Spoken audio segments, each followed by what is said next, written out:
Next question जो आते हैं वो थ्योरी पार्ट के आते हैं और 30 मार्क्स का ये सेक्शन है, ठीक है ना। तो इसमें फर्स्ट क्वेश्चन जो दिया गया ये नेचुरल वेजिटेशन चैप्टर से है कि what are the various forms, और वेयर नहीं होगा यहाँ पर, व्हाट होगा, the various forest conservation method.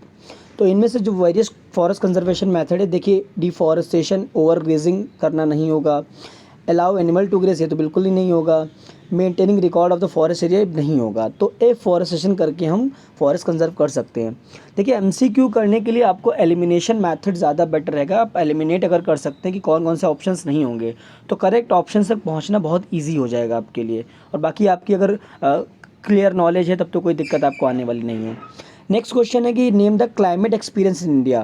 देखिए यहाँ पर कंफ्यूज किया गया है क्योंकि 3 ऑप्शंस में मानसून दिया गया है, तो मानसून में भी कौन सा मानसून होगा, देखो साइक्लोनिक टाइप तो होगा नहीं, तो tropical monsoon type, this will the correct answer second option. Temperate monsoon जैसा कोई टर्म होता नहीं है और सब ट्रॉपिकल मानसून नहीं होगा आपका, tropical monsoon type will be the correct. Next question है कि which is the state first to experience the onset of the monsoon and last to see the retreat. तो सबसे पहले मानसून किस स्टेट में आता है, आपने क्लाइमेट चैप्टर में पढ़ा है कि केरला में आता है, तो Kerala will be the correct answer option 2। Next question है which is the following good for tea and jute cultivation. Tea और जूट कल्टिवेशन के लिए इनमें से कौन सा रिस्पॉन्सिबल है या इंपॉर्टेंट है, तो काल बैसाखी, लू, वेस्टर्न डिस्टर्बेंसेज, मैंगो शावर्स। लू से कोई इफेक्ट पड़ता नहीं इसका, वेस्टर्न डिस्टर्बेंसेज विंटर में होता है, मॉनसून शावर्स ऐसा कोई टर्म मेन है नहीं, मॉनसून रेनफॉल होती है, प्री मॉनसून शावर्स होता है। तो Kal Baisakhi is correct answer because Kal Baisakhi is beneficial for the rice and jute cultivation in West Bengal, तो जूट आ गया, and it is beneficial for the tea cultivation in Assam, तो this will be the correct answer. Alright, next question is which of the following factor is responsible for the rise in the temperature of mainland India in the month of March। तो देखिए अगर हम map बना के इस question को समझे थोड़ा सा तो थोड़ा इजी हो जाएगा। थोड़ा ऐसे मैप बना रहे हैं। क्वेश्चन पूछा गया है कि southward migration of sun from the equator, northward migration. तो इसका आंसर जो होगा नॉर्थवर्ड माइग्रेशन। कैसे, क्योंकि देखिए इक्वेटर है और मार्च के बाद में धीरे धीरे अगर राइज करेगा टेम्परेचर तो क्यों करेगा, क्योंकि सन का मूवमेंट नॉर्थवर्ड हो रहा है। तो the option 2 will be the correct answer कि northward migration of sun from equator. Alright, next question है why has Thar developed into a desert. तो थार डेजर्ट में डेवलप क्यों हुआ है, because Aravalli is parallel to the south west monsoon winds, ये correct होगा। Cloud cover ऐसा कोई रीज़न है नहीं, सी के पास तो बिल्कुल राजस्थान है ही नहीं, ठीक है ना, और वेस्टर्न घाट इसके आसपास भटकता नहीं है, तो fourth option will be the correct. Next question is that give reasons आपको बताने हैं। तो heavy rainfall in western coastal plain क्यों होती है, because presence of Aravalli range, तो Aravalli range western coastal plain के आसपास नहीं है। फिर eastern coastal plains have no intercepting barriers, तो इसका कोई इससे लेना देना नहीं है। प्रेजेंस ऑफ डेक्कन प्लेटू, तो वो तो मिड में आ जाएगा। प्रेजेंस ऑफ वेस्टर्न घाट, तो fourth option will be the correct, ये सही हो जाएगा। Next, in June Bhopal is warmer than Kolkata. तो भोपाल वार्मर देन कोलकाता क्यों होता है, देखो भोपाल ट्रॉपिक ऑफ कैंसर के क्लोज़र है, ऐसे तो कोलकाता भी ट्रॉपिक ऑफ कैंसर के क्लोज़र है। हिमालयन हिल ये कोई इफेक्ट होता नहीं। Continental location is the correct answer क्योंकि Bhopal is far away of sea, तो यहाँ पर जो समर्स होती है बहुत हॉट होती हैं और विंटर्स जो हैं काफ़ी कूल होती हैं, और कोलकाता के कंपैरिजन में ज़्यादा वार्मर होगा जून में। फिर रेड सॉयल का रेड कलर क्यों होता है, ये क्वेश्चन पूछा गया है, why red soil is red in colour. So आपने पढ़ा था कि रिच इन आयरन ऑक्साइड, तो आयरन तो नहीं लिखा हुआ है but presence of ferric oxide, तो ये करेक्ट हो जाएगा, third option will be the correct answer. Next, afforestation prevents soil erosion. जो एफॉरेस्टेशन करते हैं उससे सॉइल को हम कैसे इरोड करने से बचा सकते हैं, प्रिवेंट कर सकते हैं।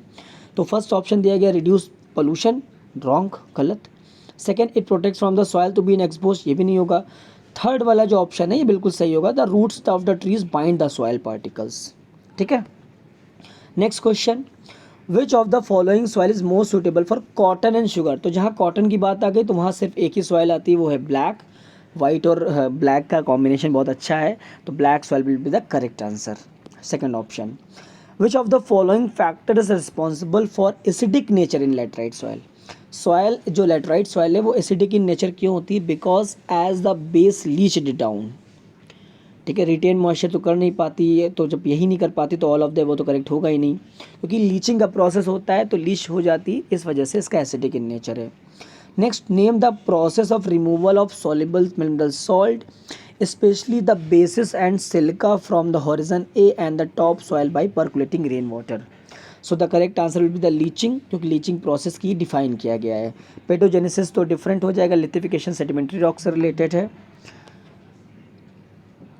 फिर नाउ अब देखिए उन्होंने क्वेश्चन से एक मैप से रिलेटेड भी पूछा है कि मैप में उन्होंने एक सॉइल का डायग्राम बना दिया, शेड कर दिया, एंड दे हैव आस्क्ड कि शेडेड रीजन कौन से सॉइल का है। तो ये जो शेडेड है वो नॉर्दर्न प्लेन का रीजन है, और नॉर्दर्न प्लेन में मेन सॉइल पाई जाती है एलुवियल। तो second answer will be the correct. Next question है how this type of soil is found. तो जो एलुवियल सॉइल वो कैसे फॉर्म हुई है, तो it is form by the deposition of silt brought down by the rivers, या it is form by weathering of alluvium. तो वेदरिंग ऑफ एलुवियम जैसा कुछ है नहीं, तो फर्स्ट वाला ऑप्शन करेक्ट हो जाएगा। नेक्स्ट, इनमें से थॉर्न और स्क्रब वेजिटेशन का कौन सा फीचर नहीं है। तो ज़ेरोफाइटिक ये है, यस। एवरग्रीन मल्टीलेट, थॉर्न में एवरग्रीन कहाँ से आ जाएगा, तो ये करेक्ट गलत हो जाएगा। तो second option will be the correct answer. मतलब हमें ये बताना था कि कौन सा नहीं है।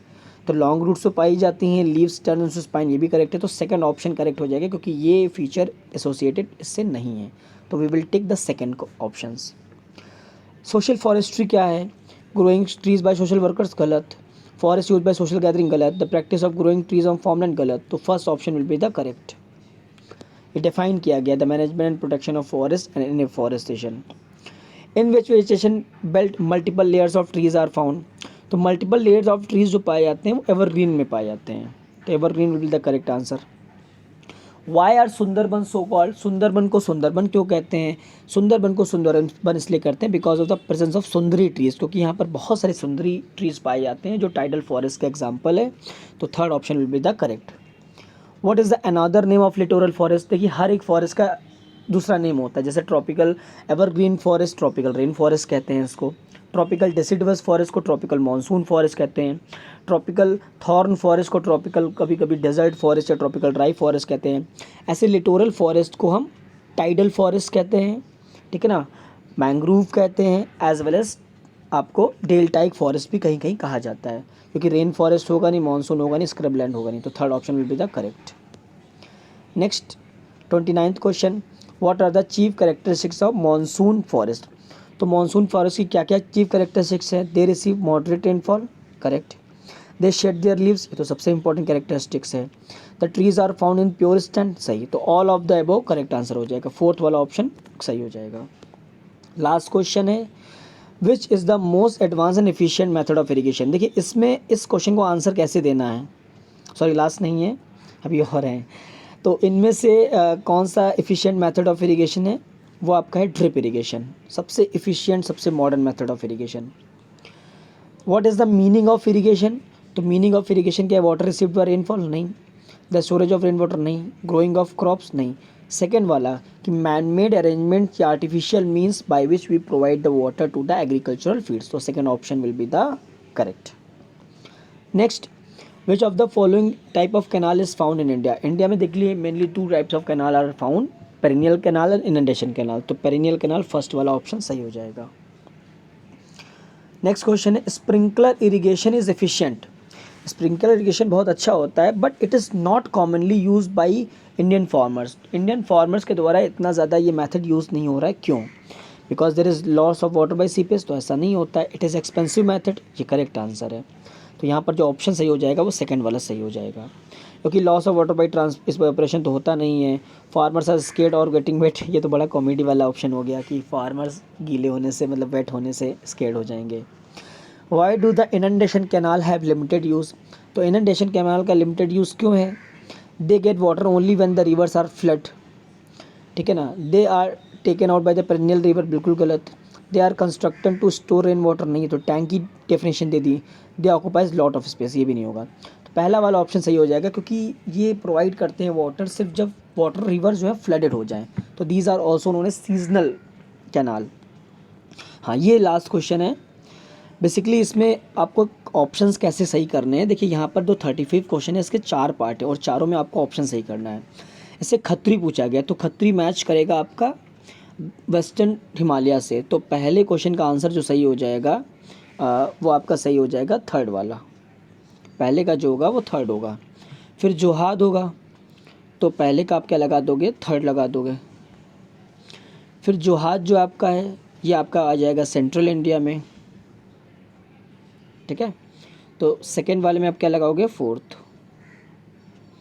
इसके बाद में जिंक जो है वो आपका लद्दाख में होता है, तो सी वाले में क्या लगा देंगे आप, सेकेंड। और फिर लास्ट में सुर का नाम, ये केरला में पाया जाता है, तो वेस्टर्न घाट, तो इसमें आपका लगा देंगे फर्स्ट। तो इस तरह से ये 35 क्वेश्चंस आए हैं। तो ये बेसिकली एक स्पेसिमेन पेपर है, बिल्कुल इसको बेस ना बनाएं, सिर्फ आप इससे एक आइडिया ले सकते हैं किस तरह के क्वेश्चंस आ सकते हैं। हार्ड वर्क करिए, एक एक टॉपिक को अच्छे से पढ़िए, क्वेश्चंस कहीं से भी बन सकते हैं। और मे बी इतना इजी पेपर या इतना मॉडरेट पेपर ना है, थोड़ा सा कुछ लेवल अच्छे स्टैंडर्ड में रख सकते हैं। तो होप फॉर द बेस्ट, अच्छे से पढ़ाई करिए। Thank you so much and please like share the video. Thank you so much.